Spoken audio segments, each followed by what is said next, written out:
আসামের মুখ্যমন্ত্রী, আপনি আসামকে সামলাতে পারছেন না, আপনি বাংলায় নাক গলাচ্ছেন।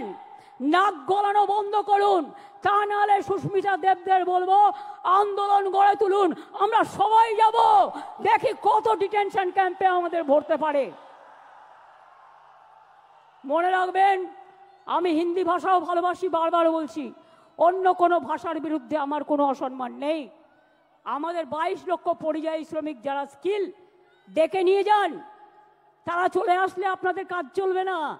আর আমার এখানেও তো 1.5 কোটি ভাই বোনেরা আছেন যারা বিভিন্ন রাজ্যের, কই তাদের তো কোনো অসুবিধা হয় না, তাহলে আপনারা কেন বাংলা ভাষার উপর সন্ত্রাস করবেন?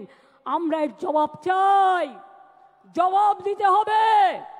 দরকার হলে আবার ভাষা আন্দোলন হবে। দেখতে চাই কত সাহস আছে আপনার, কত জেল আছে, কত কাস্টডি আছে, কত ডিটেনশন ক্যাম্প আছে।